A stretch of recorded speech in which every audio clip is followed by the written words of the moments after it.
Eagles, Packers, two historic franchises. It feels like they only ever play in meaningful primetime games, night games. Always feels like there's something on the line. And after the Eagles unceremoniously disposed of Green Bay in the wild card round just about 10 months ago, the Packers are going to be looking for some measure of revenge.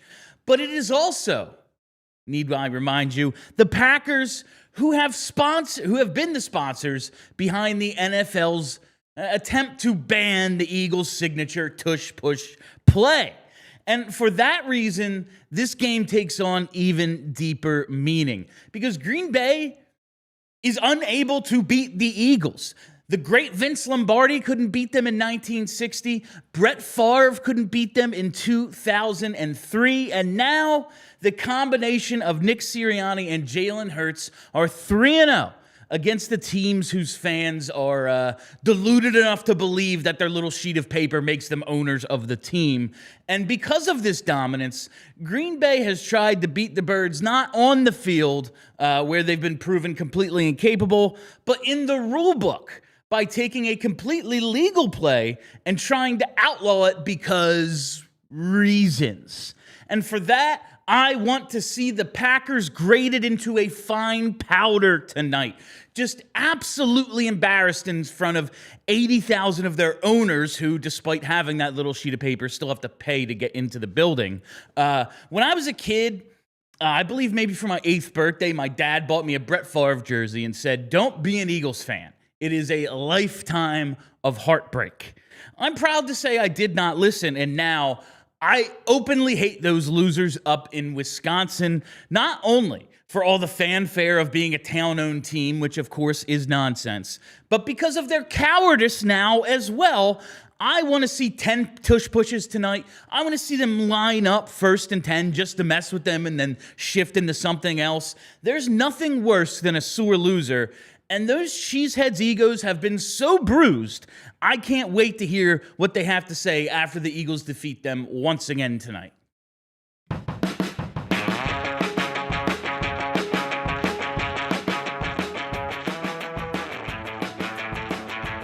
Hey, everybody, how you doing?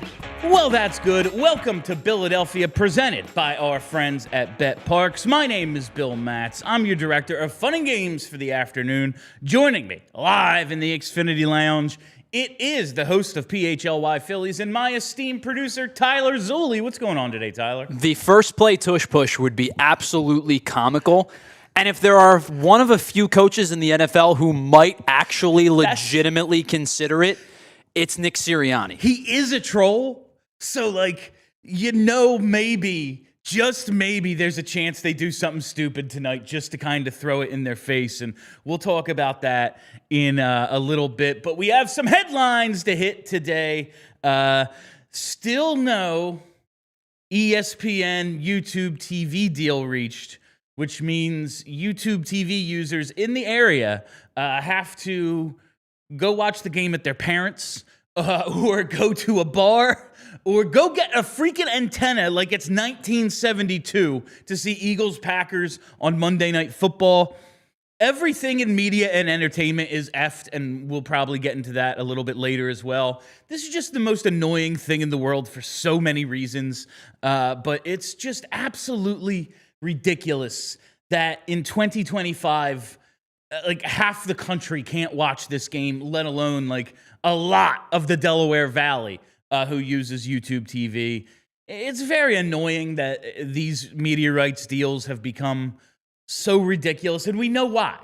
We know why. It is because ESPN has launched their own thing. It's not just ESPN Plus anymore. ESPN Plus, not enough for you to be able to watch the primetime NFL games on ESPN and ABC. You got to get the ESPN Supreme or ESPN Ultimate, ESPN The Ocho, whatever the hell they're calling it, so that you can actually watch the programming of ESPN.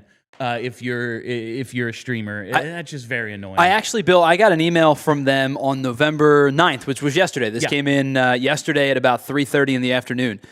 Because of the working deal with Disney and the issues that they're having. In light of the disruptions, they are offering me a $20 credit. 20? Yeah. Nice. Which doesn't help me watch the game tonight. I mean, unless they want to write me a $20 check, then I will take that to the bar. That $20... that's about what an antenna costs at Target. So right there, yeah. That's what we're looking at. All right. We also have drama in Flyers land, Tyler. Some pretty, what seemed innocuous comments made by Sean Couturier regarding Matvei Mishkov have kind of blown up on social media. And now I've seen pieces about trading Mishkov. There's a divided locker room, and it just seems like all madness. Now, we're going to dive into the whole thing on PHLY Flyers today at 4 p.m., but everybody probably just needs to take a chill pill, and I'm talking about like maybe Couturier and Mishkov as well. It just doesn't feel like nearly as big of a deal as it's being blown up as. Yes, the captain criticizing the 20-year-old future franchise player is kind of a story, but I'm looking at it the other way. Everyone, oh my God, I can't believe he's airing this out in public. A healthy locker room is able to be honest with each other. And the only reason that Sean Couturier has answered a question honestly about Matvei Mishkov and not like Owen Tippett's struggles over the last couple of weeks is because no one asked about Owen Tippett. No one cares. A piece with Owen Tippett in the headline, not going to get all that much interest. So the writers and everybody are just more inclined to ask about the player everyone cares about, Matvei Mishkov. I just kind of think it's that simple, but it has blown up big. And Charlie and I will talk about it at 4 p.m. today, right here on the PHLY Sports YouTube. All right, finally, the Giants have fired Brian Daboll. It seems, I just saw Ian Rappaport say sources are telling me that Brian Daboll is out, which, like, yeah, obviously they stink. Maybe I have a little bit different of an opinion because, like, after seeing Daniel Jones flat out suck there, and then, like, I don't think he's nearly as good as he's playing in Indy, but he doesn't flat out suck. Maybe there's a coaching problem. I'm not saying he's good. Not saying he did a good job with the Giants. I'm just saying this feels like a higher up issue than just Brian Daboll. I don't know. Joe Schoen is still employed as the GM as of last check. Now, former Eagles 4th-round pick and veteran of 16 NFL pass attempts, Mike Kafka is getting the interim job. For some reason, I always get Mike Kafka mixed up with Andy Hall. Kafka was an Eagles draft pick, 4th-rounder in 2010. Andy Hall, 2004 6th-rounder out of Delaware. Not the same guy. Always think they're the same guy, though. Anyway, that's neither here nor there. This is, I guess, a first step for the Giants, but it just seems like a top-down issue. A franchise that forever was thought of as one of the best run. It just feels like, I don't know, since Coughlin left, really, they're not very well run, and that's the issue. Yeah, I think with the Giants, the issue, I think, really became they needed several drafts to get back to some kind of consistency, because their draft picks over the last few years prior to 2024, it was some really ugly selections. And I don't mean like they're all bad players, but you talk about when you think about who they took and then maybe who followed, it really does start to put a wrench into things. The last couple of years, the last 2 years specifically, I think they've had some good drafts. They get Malik Neighbors, slam dunk pick out of LSU. The kid's a stud, right? I think Tyler Nubin has played well at the safety position for them over the last season and a half or so. Tyrone Tracy's a nice piece to the running back room. Theo Johnson's a nice piece to their tight end room. And then last year, You hope you get your quarterback of the future in Jackson Dart. Abdul Carter should be a defensive stud. Cam Scadaboo was looking nice before he got the injury. Like, I think they're starting to have some better drafts in the last couple of seasons, as opposed to when you look at like the massive amount of picks that they did not hit on, like losing out on Devontae Smith and then falling back and taking Kadarius Toney. Yeah, the Bad Kadarius selection. Toney pick, like, yeah, maybe he's even better, or maybe he's not an NFL player. Like, I just feel like in the Giants situation, you can't take those risks. Like, you know what you should be doing? Drafting the left tackle who's going to play for you for 15 years. Even if you don't have the quarterback, maybe you think it's Dart, maybe at the time you thought it was Jones. Give them the chance, but like create the environment by drafting, first and foremost, the offensive and defensive lines that you need, that when a mediocre quarterback that you can coach up becomes available, or you're down in the draft and you can get someone high that you think actually might be your franchise guy, that you can plug them in and you can take advantage of like a guy on a rookie contract or a guy on a prove-it deal who's just trying to stay in the league.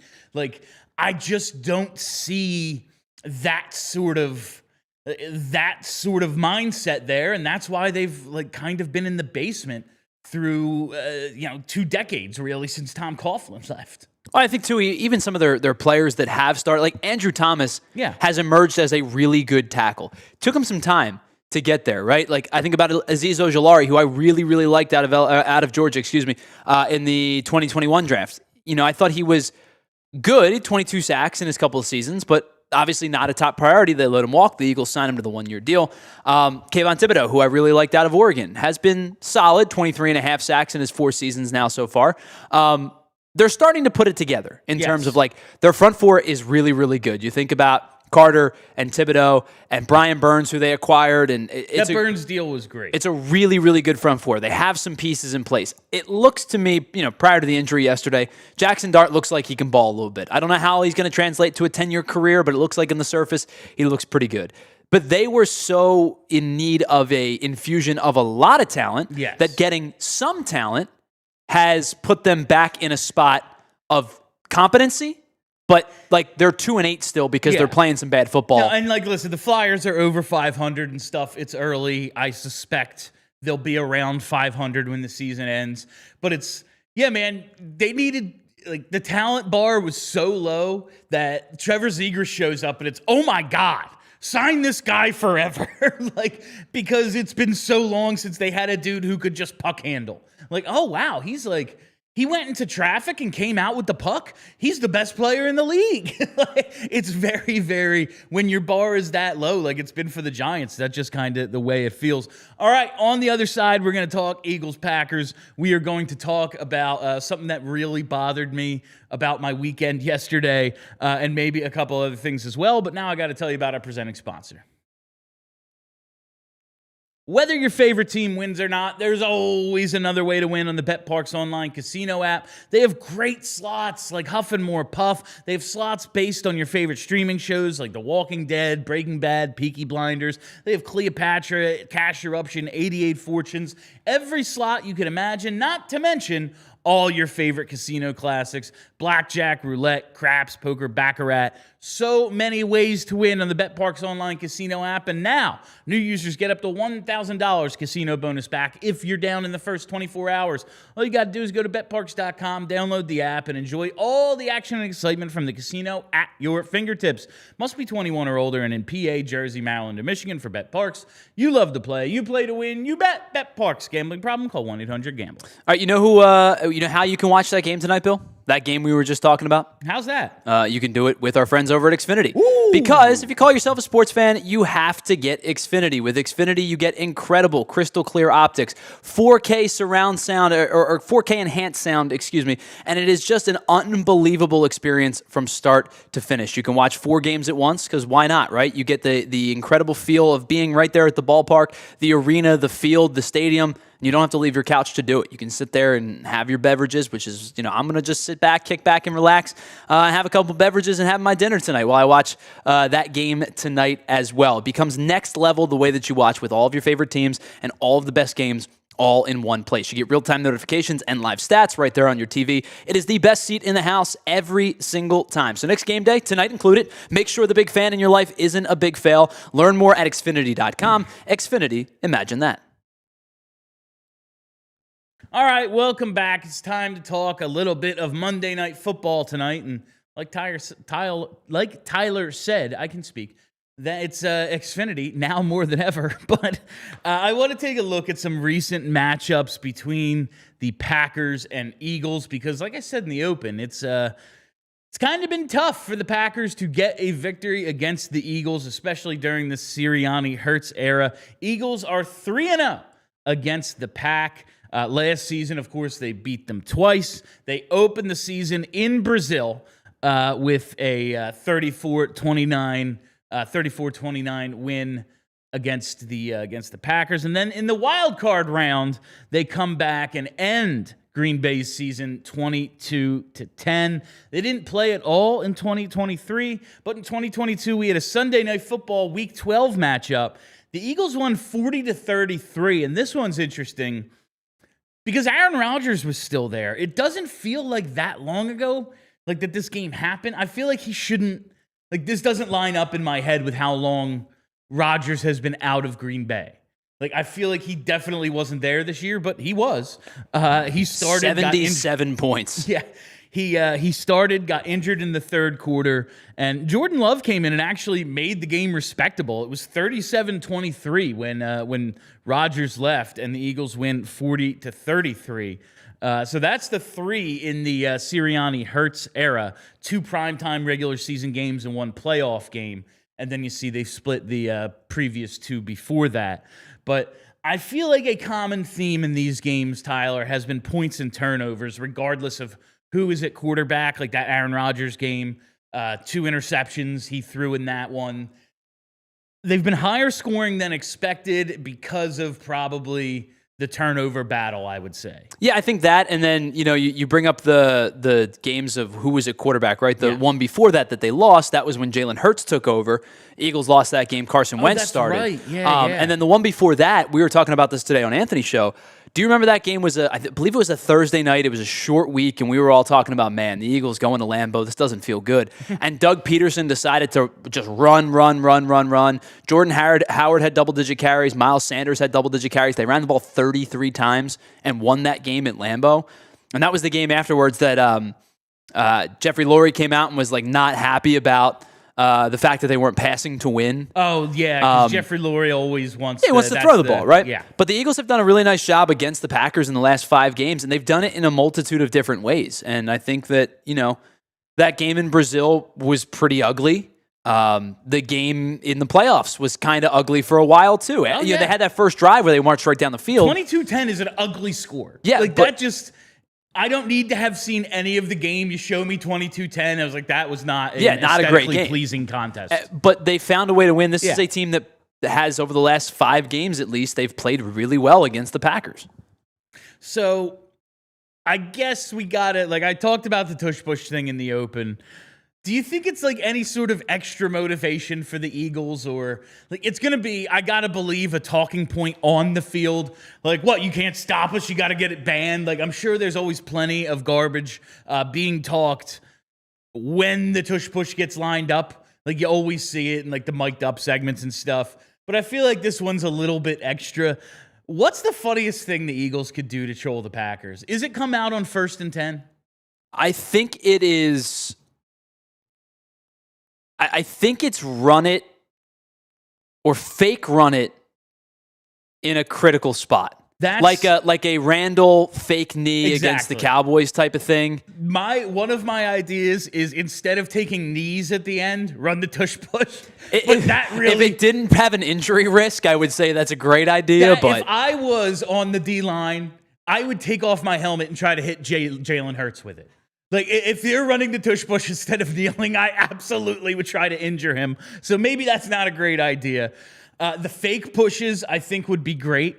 I think lining up in like a critical 4th and 1 in just a regular formation, and then like running a play, converting, and then Sirianni going up to the podium and going, I don't know. I guess we probably need a proposal to ban bootlegs to the tight end. Yeah, they couldn't stop that, so we're gonna have to take that out of the playbook. Doesn't seem fair that we were able to convert that. There's going to be some sort of troll. Of that, I am certain, Tyler.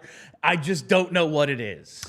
I think with Nick Sirianni specifically, he has publicly said many, many times he doesn't care about these moments. He talked about Lambeau. He talked about playing the Packers. Talked about Monday Night Football. He doesn't care about these. I don't think that privately is true. I don't think that privately is the same mantra that they have. And there probably is a sense of like, hey, look what they did. They're perpetuating it. They're the ones that are trying to make this thing, illegal or not be able to be used. Use that to your advantage. Yeah, definitely. And I don't think that that's something that will publicly come out. And I think that that's something that probably stays internal. But I do think that there is some semblance of motivation to it internally. All right. On the other side, it's predictions time. Tyler and I share our predictions. And I tell you, it's going to be a Matt's Hates Mornings, but it's really like a Grinds My Gears segment. We'll get to that after this quick break. All right, I have to tell you about our friends at Elkin Chevy. Sports fans, you know who is playing championship-level car deals every single day, and it is Elkin Chevrolet, right off Route 73 South in Marlton. It's a three-man team, Jason, Adam, and Josh. They're three brothers in the store every single day, calling the plays and delivering wins for their customers. There's never any fumbles or drama, just a hometown squad with a deep bench of Chevys and prices that'll make you cheer. They call it honkin' good service, and trust me, it's a slam dunk. So if you're scouting for a new Chevy or a pre-owned MVP, make your next move to Elkin Chevrolet. Real brothers, real deals, and a whole lot of honkin' good service. Shop now at elkinchevrolet.com. Together, let's drive. All right, when the weather starts to turn chilly, and it really already has, so if you're thinking about the colder weather, the last thing that you want is your home projects piling up, especially the ones outside. Take it from me. My mom was watching the pool get deconstructed because she's got to fix the pool liner the other day. So I'm watching that happen, and they're hauling all the trash out, and it's 40 degrees, and it was raining, and it just looked miserable. So if you're thinking about getting all of these projects underway before it gets really, really cold, that's where Ace Hardware Home Services comes into play. They're the local pros who come right to your front door to help you get your home ready for the colder months. And whether it's something simple like a heating tune-up or maybe a plumbing fix, maybe it's something larger, though. Emergency repairs, generator fixes. You don't want to be stuck without any heat for the colder months. Their experts handle it all. There's no guesswork. There's no stress. It's just local pros that get the job done right with satisfaction guaranteed. Find the help you need for your next home project at acehardwarehomeservices.com. All right, it's time for predictions, Tyler. I know that we are both taking the birds in this one, but I think we have it going a little bit differently. So let's start with what you've got. I do think that this is going to be a closer game. I will say this. I think that the Eagles are coming into this in a good spot. Now, I think you have to think, when we're thinking about predictions, teams shouldn't look ahead. We look ahead when we think about predictions. Yeah. You have a gauntlet coming up a little bit with this team coming in, tonight, and then the Lions next week and the Bills later in the season. There's quite a few good teams left, and you are always going to get the best punch from every one of these teams. With that being said, I am taking the Eagles 23-20, and the reason that I'm taking the Eagles 23-20 is I think the Packers are really, really banged up. You think about their receiving core, right? There's still no Jaden Reed. He's still on IR. Matthew Golden has been questionable all week. I think he'll play, but to what extent, I don't know.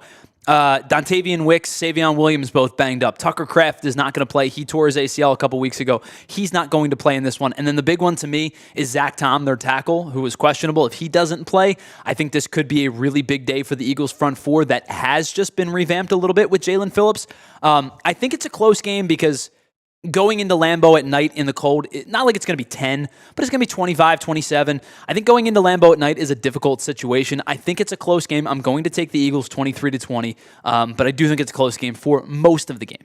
Yeah, I feel the same way. I have the Eagles by 10, 34-24, but I think it's tight most of the way. The Eagles pull away at the end. The defense starts slow, gets it together by the fourth quarter. I think this could very easily be Eagles give up 17-21 in the first half, then start to really get it together as they really get comfortable with their new with the new lineup. Jair Alexander isn't traveling with the team, but they do have the other additions: Nolan Smith healthy, Jahad Campbell, Nakobe Dean. That rotation, whatever it is, there's going to be probably less Jahad Campbell at edge because Nolan Smith is back, because BG's here, because Jalen Phillips is here. So it's just going to maybe be a little feeling out process for this defense in the first half, but I do think they lock it down as the game goes on, and the Eagles are able to win 34-24.